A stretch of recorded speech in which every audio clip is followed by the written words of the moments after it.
Life was a loop. Quiet, predictable, almost numb. Every morning, like clockwork, I woke up at 6:30 a.m. to the buzz of my alarm.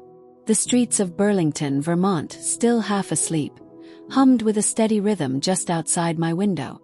That hum had become my morning soundtrack, like an old melody that no longer moved me but still played on. I lived in a modest 2-bedroom apartment on a tree-lined street where the seasons painted everything with stunning precision. Winters brought blankets of snow, while spring exploded in colors that almost made you forget how long the cold had lasted. The neighbors were kind but distant. We exchanged nods, sometimes smiles, but rarely more than a word or two. People respected each other's space here, and I suppose that's why I stayed so long. My days were routine. I'd sip black coffee, nibble toast, scroll through news headlines, and then head off to work at a small insurance office downtown. Filing claims, answering emails, navigating spreadsheets. It wasn't exactly thrilling, but it paid the bills. Lunch was usually alone at the same table by the window in a quiet cafe. Evenings were quieter still. Maybe a book, maybe an old movie. Social media became a habit more than a connection, a window into lives brighter, louder, more chaotic than mine. I wasn't unhappy, but I wasn't really alive either.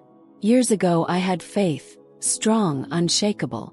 I went to church every Sunday, prayed with purpose, believed deeply that there was more beyond what we see. But over time, without anything dramatic, that flame dimmed. Not because I stopped believing, just stopped feeling. That night felt like any other. I had made a simple dinner, washed the dishes, then curled up on the couch with a book I'd already read twice. The lamp cast a warm glow across the room, and I flipped through pages more out of habit than interest. Outside, the streets were silent, the sky blanketed in stars hidden behind clouds. There was something unusually still in the air, like the world had taken a deep breath and forgotten to exhale. And that's when it happened. I don't know how to describe the moment the shift occurred. I wasn't asleep. At least I don't think I was. One second I was in my living room and the next, I was somewhere else entirely. It was light, endless golden light stretching out as far as I could see. It wasn't blinding but soft and embracing, like a memory you didn't know you had come back to hold you.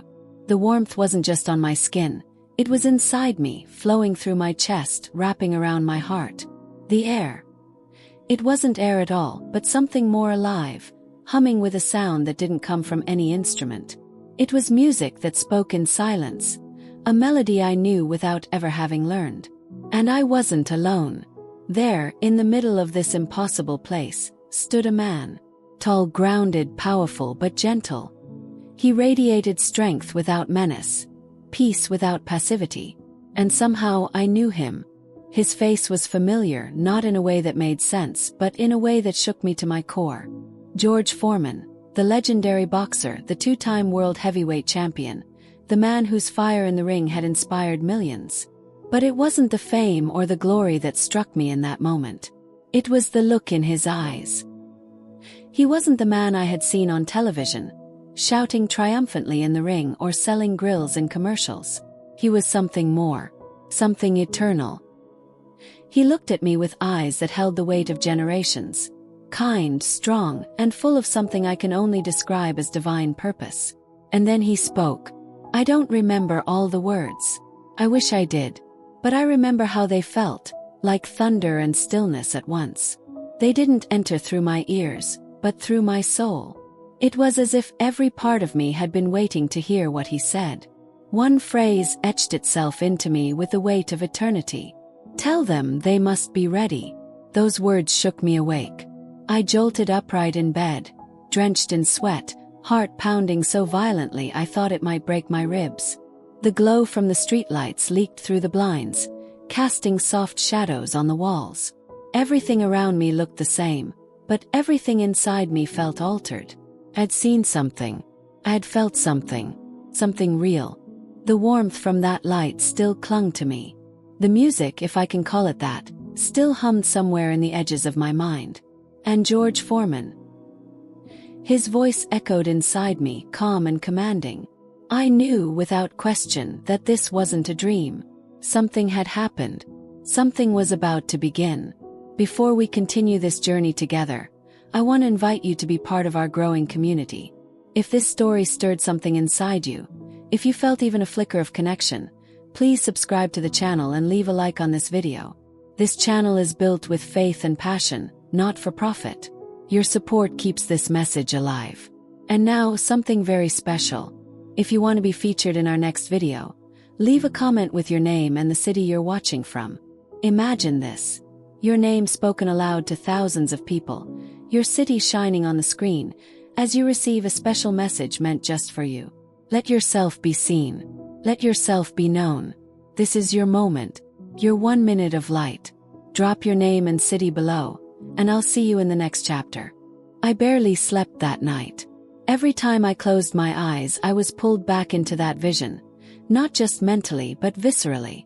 The warmth, the glow, the stillness. And the face of George Foreman, not as a retired champion or smiling entrepreneur, but as something far beyond human. Tell them they must be ready. Those words looped through my thoughts like a sacred chant. I sat in bed for hours, knees pulled to my chest, the weight of the message pressing against my ribs. Nothing in my life had prepared me for this. I was an ordinary woman from a quiet city, with a quiet job and a quiet existence. I didn't hear voices. I didn't chase visions. I wasn't looking for this. But this had found me. By the time morning came, the world outside looked exactly as it had the day before. The same trees, the same sidewalk, the same sleepy gray sky of Vermont hanging low over the rooftops. But for me, something had cracked open. I moved through the motions of my morning like a shadow of myself. Coffee, shower, coat, but my mind was somewhere else entirely. At work, I couldn't focus. I answered calls with the wrong names. Typed nonsense into spreadsheets. My coworkers noticed, but I brushed it off. How do you explain that you woke up in the middle of the night after seeing a heavyweight boxing legend in what felt like heaven, and he gave you a divine mission? Don't. I tried to shake it off.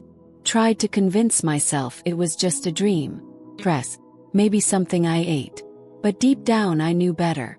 There had been a presence in that light. An awareness. Something not of this world had touched me. And even though I was terrified, part of me felt chosen. That night I couldn't stop myself.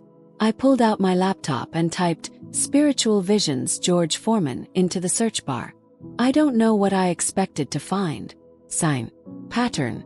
Maybe confirmation that someone else had seen what I saw. Instead, I found articles about his transformation. How he'd gone from one of the most feared men in the ring to a man of deep public faith. How, after nearly dying in a locker room collapse decades ago, he turned his life over to God. I had heard pieces of that story before, but now it felt different. Personal. As if that very moment in his life had been linked to mine, across time, across space. My fingers trembled. Kept digging. Watching old interviews. Reading testimonies from others who claimed to have had supernatural experiences. Some of the stories felt genuine. Others, not so much. But I wasn't looking to copy anyone's story. I was trying to understand my own.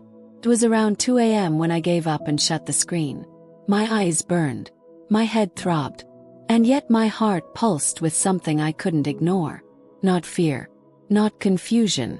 But urgency. Like something had been set in motion and I was already too far in to turn back. And then it happened again. I didn't fall asleep. I wasn't dreaming. I felt the shift like slipping through a veil between dimensions. 1 second I was lying in bed, and the next I was standing barefoot in the middle of a wide open space. Everything around me shimmered with gold, like sunlight made solid. But it wasn't the light that overwhelmed me. It was the silence. A silence so complete, so holy, it seemed to still every thought, every fear, every part of me that questioned what I was doing there. And then, from that silence, a voice. Not booming, not loud, but heavy with meaning. Tell them. I turned, and there he was again, George. But not the George from the photos. This version of him radiated with a brilliance that couldn't be described. His eyes saw through me. Into me. He didn't smile, but there was kindness in his gaze. "You were chosen because your voice carries truth," he said. "You will not be believed by all, but you will be heard." I couldn't speak, could barely breathe. I wanted to fall to my knees, but I couldn't move. Not out of fear, but reverence. The moment felt eternal, as if I had stepped outside of time itself. He raised a hand, not to bless me but to steady me. "They must be ready. The time is near." I wanted to ask what he meant. Ready for what? Why me? But before I could form the words, everything around me dissolved, like dust in the wind. I woke up with a gasp, drenched in sweat. My sheets twisted around my legs. The room was dim, the clock glowing 3:17 a.m. My chest ached as if I had been carrying something heavy through a long journey. My hands shook as I reached for a glass of water, but I didn't drink. I just held it. Something was happening, and it wasn't going away. The days that followed felt like walking through fog, like the world around me was still there, but I wasn't fully part of it anymore. Every conversation, every task, every sound seemed muffled, distant. I was still going to work, still doing laundry, still answering phone calls. But somewhere deep inside, a quiet shift had occurred, and I couldn't undo it. I no longer saw my life in the same way. Even the most ordinary things felt charged with something more. The way the sunlight filtered through my kitchen window. The way the wind danced through the trees outside. The way strangers crossed my path with lingering glances, as if they sensed something in me had changed. And maybe they were right. 'Cause something had changed. I stopped trying to rationalize what I had seen. It didn't fit into any box. It didn't follow the rules of science or logic. But it was real. More real than anything I had ever known. I could still feel the warmth of that golden space wrapping around me. I could still hear the soft echo of George Foreman's voice, not just in my memory but in the very marrow of my bones. Tell them they must be ready. Ready for what? I still didn't know. But I was starting to understand that the question wasn't meant to be answered right away. It was meant to stir, to wake something up inside me. It was late one evening, almost midnight, when it happened again. I had been sitting in bed, reading quietly, trying to soothe my mind with scripture. My Bible, a gift from my grandmother years ago, rested on my lap. I turned to the book of Revelation almost instinctively.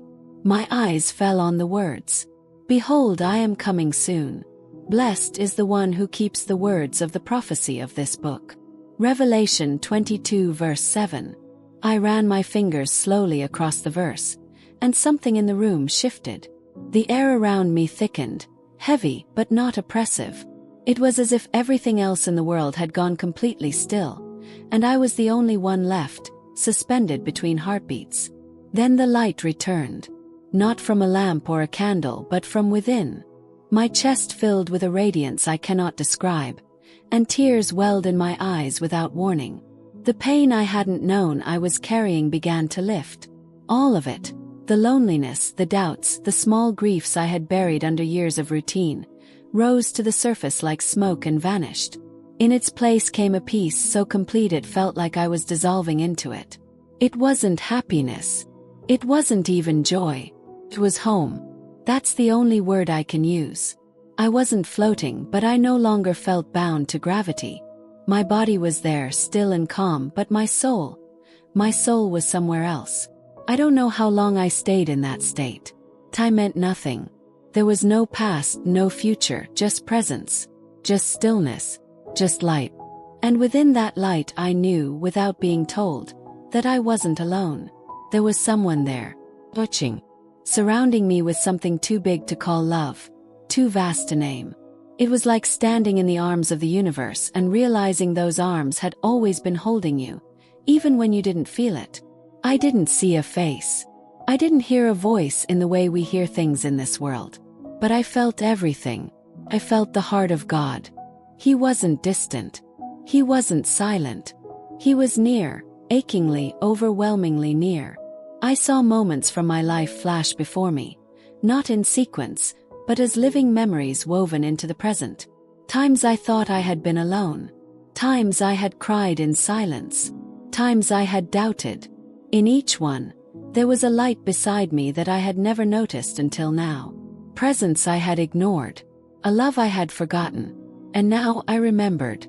I remembered that I was made for more than this world. That we all are. That there is something waiting for us beyond the veil of ordinary days.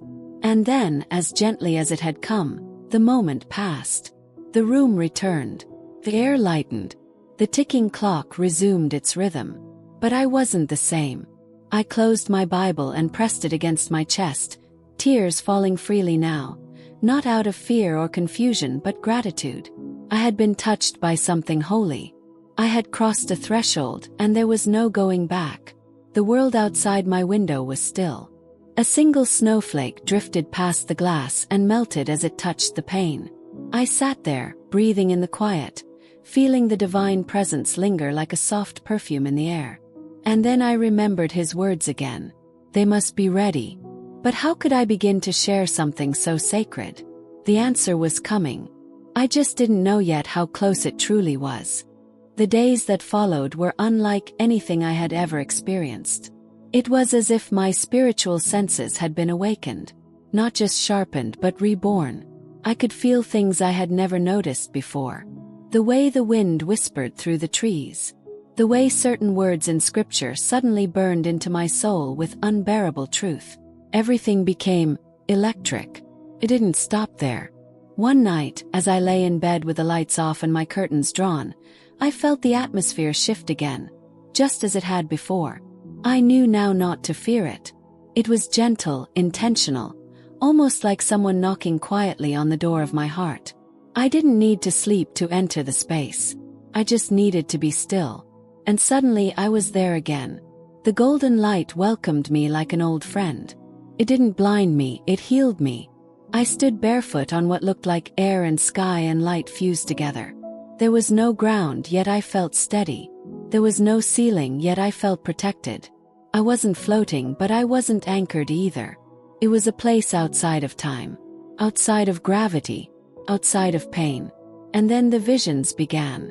At first, they were fragments, like flickers of memory or dreams from another life. I saw cities covered in mist, people standing still, looking toward the sky, hands reaching upward, children kneeling in silent prayer, churches filled with people, their heads bowed, some crying, some singing. Others stood alone in fields, eyes lifted, waiting. And then I saw fire. Not destructive, chaotic fire, but fire from above. A holy fire, descending like beams of sunlight, kissing the ground, touching the people. Wherever it touched, people fell to their knees. Some raised their hands, others covered their hearts. It wasn't fear, it was awe. In the midst of it all, I heard a voice again. Not George's this time, but something even deeper. A voice that came from everywhere and nowhere. It wasn't male or female. It was pure, like thunder wrapped in velvet. It spoke without sound. Prepare the hearts, for the time is near. I turned, and there he was once more. George Foreman stood in the middle of the light, his figure outlined by something celestial. His eyes met mine, full of a knowing that reached far beyond words. You must not hold back, he said. The message is not for you alone. It is for the lost, the broken, the ones who've stopped listening. Tell them what you've seen. Speak it. I opened my mouth to respond, but no sound came. I felt overwhelmed, not by fear but by responsibility. I wasn't just witnessing something. I was being called into it. And then he stepped forward, looked me directly in the eye, and said, "They are waiting. Don't be silent." In that moment everything vanished. I woke up gasping for air, as if I had been submerged underwater and was now breaking through the surface. I clutched my chest, tears falling onto my pillow, heart racing. But I wasn't panicking. I was awake, fully, truly awake. For the rest of that night I couldn't sleep. I sat in silence, thinking about what I had seen. People, the fire, the voice, the commission, the calling. All of it made sense in a way that bypassed my mind and went straight to my soul. And I realized something deeply profound. This wasn't just a message of warning. It was a message of hope. There is something coming. Shift. Change. A spiritual awakening unlike anything we've ever known. The world isn't just falling apart, it's being prepared. Hearts are being softened. Eyes are being opened. People are being stirred from their sleep. And those who are listening, they will carry the light. But they must be ready. If you made it this far, I believe it's because your heart is open. If you felt even a spark of connection with this message, I want to gently invite you to take one small step right now that means a lot to us. Leave a like on this video and comment the word below. Let it be your way of saying, I receive. Your yes to what's being stirred in your soul. Your signal to heaven that you are listening. Sometimes all it takes is a single word to unlock a blessing. And if your spirit felt something shift while listening, let that amen be your seed of faith today. For days, I walked through life as if carrying something invisible, something far heavier than a secret, yet lighter than fear. It pulsed inside me like a living flame, not burning me but pushing me forward. I felt watched not by people but by heaven. Not in judgment but in expectation. I no longer questioned what had happened. I had accepted it, embraced it. What I hadn't yet figured out was what to do with it. How does someone like me, quiet, private, unknown, stand in the middle of a life so ordinary and suddenly speak of visions and divine missions? I had no platform, no title, no followers. I wasn't a preacher or prophet. I was a woman from Vermont who filed claims and drank cold coffee and read the Bible by a lamplight that buzzed too loudly. And yet, something inside me would not be quiet. It started in subtle ways. One afternoon at the grocery store, the woman in front of me in line dropped her bag of apples. Without thinking, I bent down to help her, but when I looked into her eyes, something froze. She looked at me as if she had seen a ghost, or a light. Her lips trembled, and she whispered, "You have something around you." I didn't answer.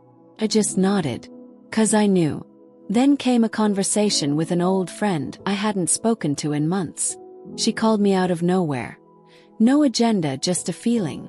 She said she felt drawn to reach out. That she'd been having strange dreams. That something was stirring in her spirit, but she didn't know what. And suddenly I was speaking, not from memory, not from study, but from somewhere else entirely.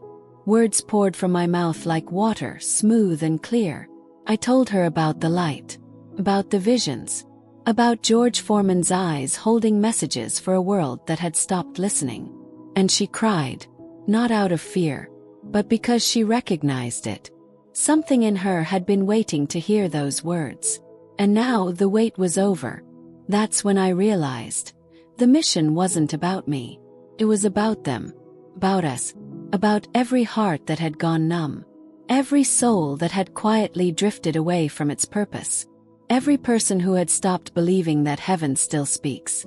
I was just the messenger. But I had to be willing to speak. The message wasn't mine to protect. It was mine to deliver. I started writing everything down. In journals, on my phone, in emails I never sent. I went back to church. Not out of guilt or habit, but because I needed the presence. I needed to feel the spirit in the air, in the worship, in the eyes of those who hadn't yet woken up to what was coming. But something strange began to happen. The more I spoke, the more others opened up. I didn't even have to say much. It was like people sensed it. As if something in my presence reminded them of something they had forgotten. One woman in the pew behind me tapped my shoulder after service and said, "I don't know why I'm telling you this, but I had a dream last week. A man in gold light told me to get ready." I just smiled.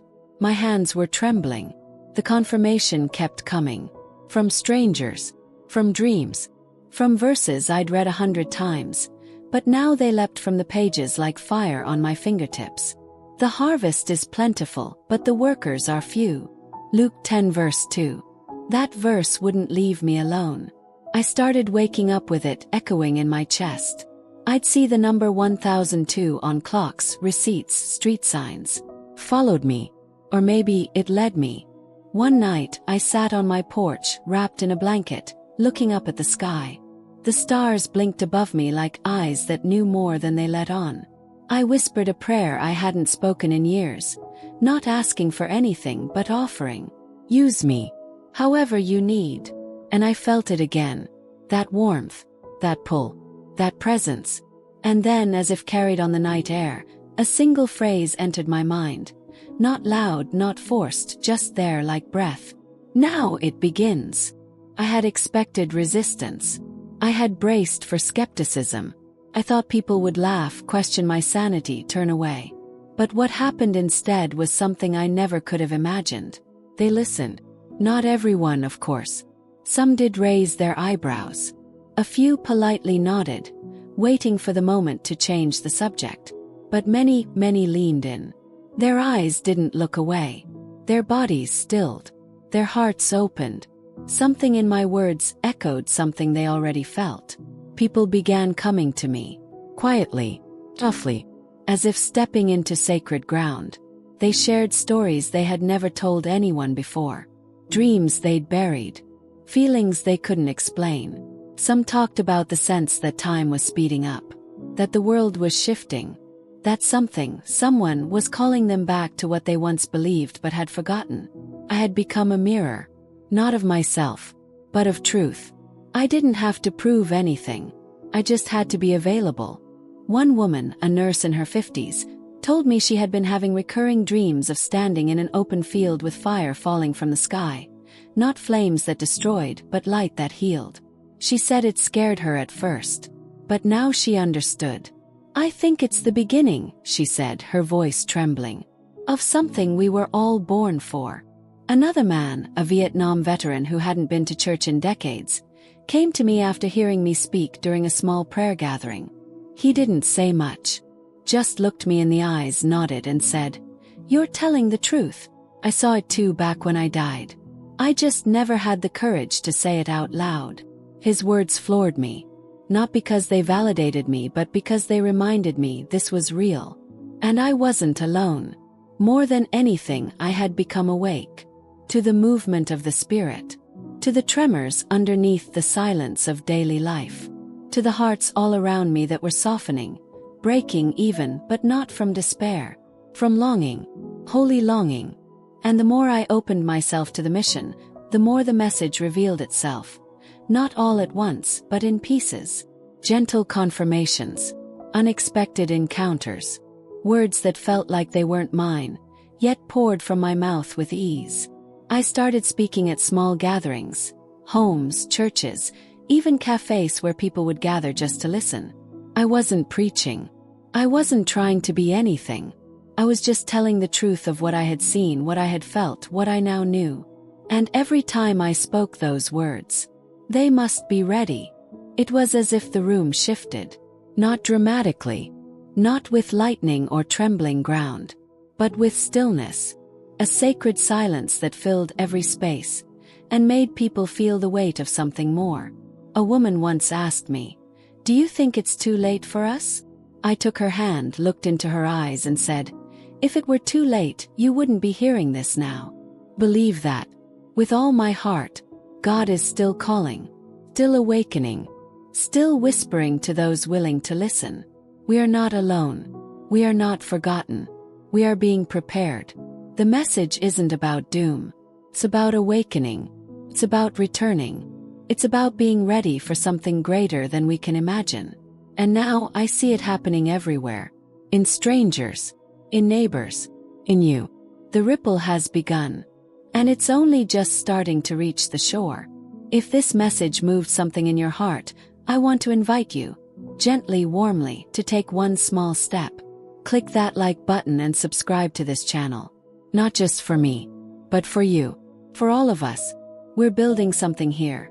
A community of faith, of awakening, of people who know that there's more waiting just beyond what we see. This space is sacred. It's not about profit. It's about purpose. If you believe even just a little that you were meant to hear this, then join us.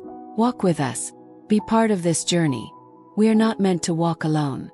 Together, as a community, we are preparing hearts. And the time is now.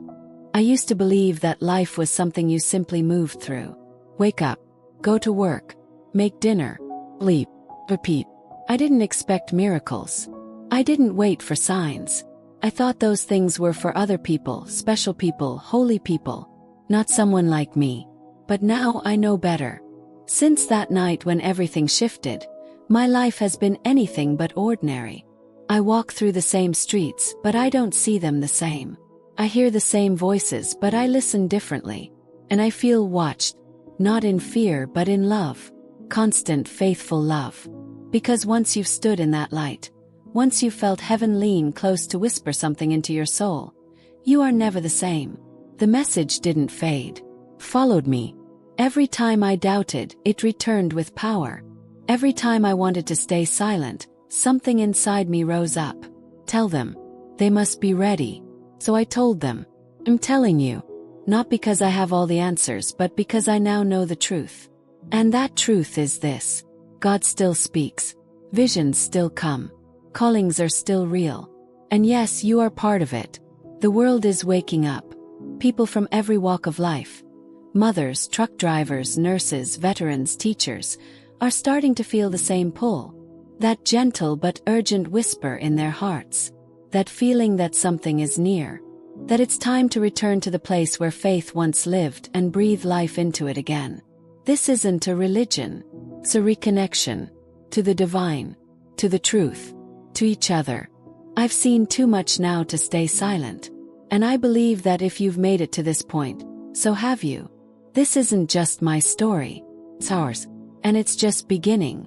Because the voice I heard that night, that presence that surrounded me, didn't choose me because I was extraordinary. It chose me because I was willing. And maybe you are too. So if your heart is stirring, if something inside you is saying, this is for me, then listen. Lean in. There's more. And I promise you, God is not done. Before you go, I have one last invitation for you. There is another video waiting for you. One that will continue this journey.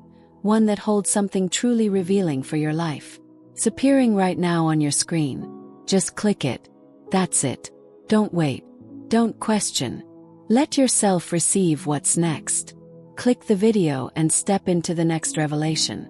And if this message touched your heart, please leave a like and comment, Amen below. Let heaven know you're ready. Let this community feel your presence. Let your faith be seen and heard. Together we are walking in light. Together we are listening. Together we are ready.